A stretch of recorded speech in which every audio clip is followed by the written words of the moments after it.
एक ऐसा कातिल जिसे पकड़ने के लिए पुलिस को अपना भेष बदलना पड़ा, फिर भी उसे पकड़ने में लग गए 14 साल।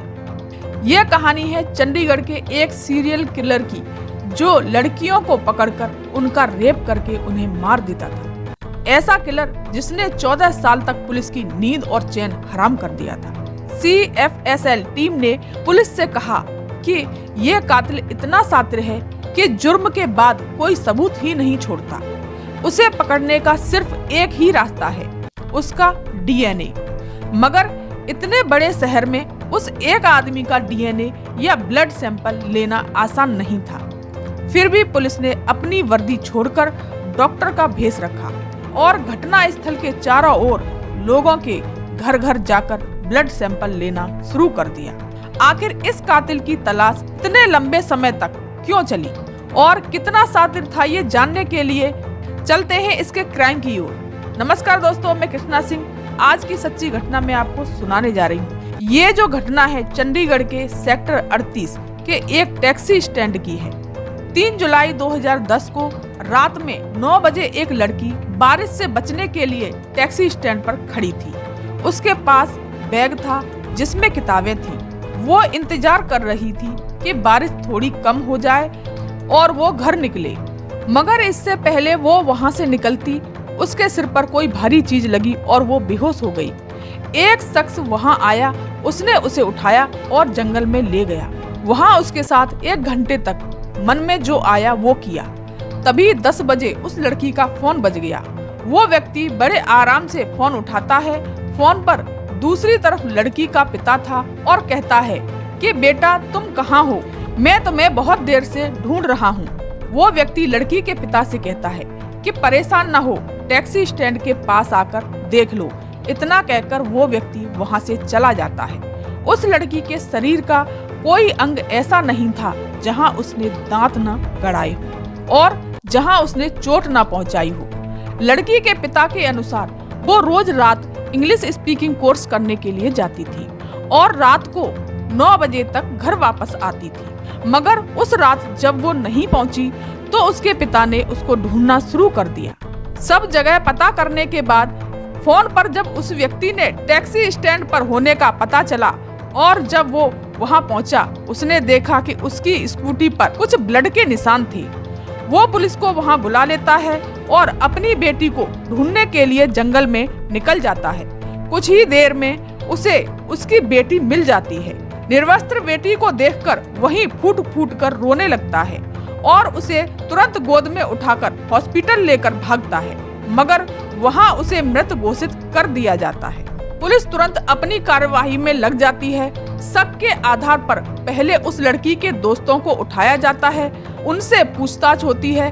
उन लड़कों का नार्को टेस्ट भी करवाया जाता है, मगर कोई सफलता नहीं मिलती है।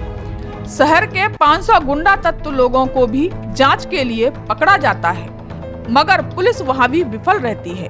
कोई सबूत और कोई गवाह न होने के कारण केस कमजोर पड़ जाता है और कोर्ट भी कोई फैसला नहीं दे पाता। वक्त निकलता रहता है और धीरे धीरे 12 साल बीत जाते हैं। 11 जनवरी 2022 को पति पत्नी रात को करीब 8 बजे बाजार निकलते हैं। दोनों वहां शॉपिंग करते हैं। पति देखता है कि कुछ पैसे कम पड़ गए हैं, तो वह दुकानदार से कहता है मैं अभी आया पैसे लेकर, और अपनी पत्नी को वहीं दुकान पर छोड़कर बाइक से पास ही अपने भतीजे से पैसे लेकर वापस आ जाता है। दुकानदार को पैसे देता है और अपनी पत्नी के बारे में पूछता है। दुकानदार कहता है कि वो तो अभी चली गई। वो सोचता है कि शायद घर चली गई होगी। वो लौटकर घर आ जाता है, मगर वो वहाँ नहीं होती, तो उसे चिंता होने लगती है। वो वहाँ रहने वाले सभी जानकारों से और रिश्तेदारों से, पहचान वालों से पता करता है और वो कहीं नहीं मिलती। पुलिस को खबर दी जाती है तो अगले दिन मलोया थाना क्षेत्र में एक स्नेहा लेक नाम की एक जगह है, जो कि एक जंगल एरिया है। वहाँ उसकी पत्नी की लाश मिलती है। उस पर भी कोई कपड़ा नहीं था। शरीर के हर अंग को दांतों से काटा हुआ था और दुष्कर्म किया गया था। CFSL की टीम जब केस को पढ़ना शुरू करती है तो थोड़ा कंफ्यूज हो जाती है।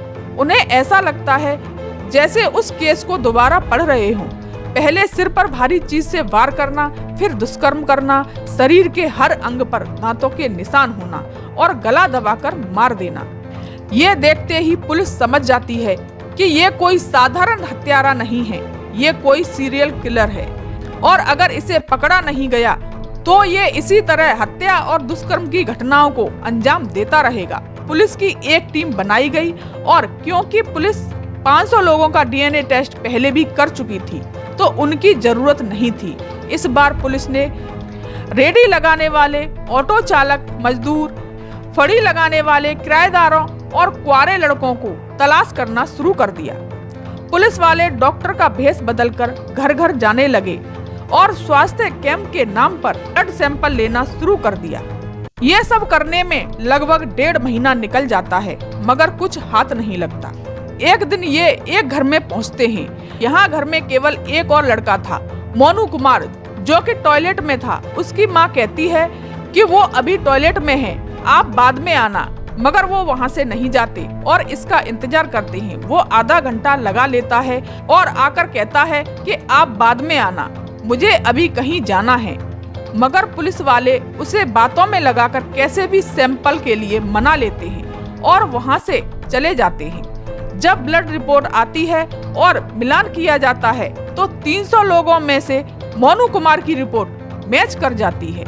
अगले दिन पुलिस वाले वापस अब पुलिस की ड्रेस में मोनू के घर जाते हैं और मोनू देखते ही पहचान लेता है और अपनी माँ को आवाज लगाता है कि माँ, मेरे लिए रोटी बना दे, पता नहीं अब मैं तेरे हाथ की रोटी खा पाऊंगा या नहीं। ये सुनकर पुलिस वाले उसके रोटी खाने तक का इंतजार करते हैं। ये लड़का उस घटना स्थल से मात्र 500 मीटर की दूरी पर रहता था। हालांकि इसमें समय बहुत लगा, मगर ये बात सच है कि पुलिस जब अपनी पर आ जाती है तो मुजरिम कितना भी शातिर क्यों ना हो, उसे पकड़ ही लेती है। मेरा इस कहानी को, इस घटना को सुनाने का उद्देश्य किसी का दिल दुखाना, किसी को चोट पहुंचाना नहीं था, बल्कि जागरूक करना था। जय हिंद, जय भारत, धन्यवाद।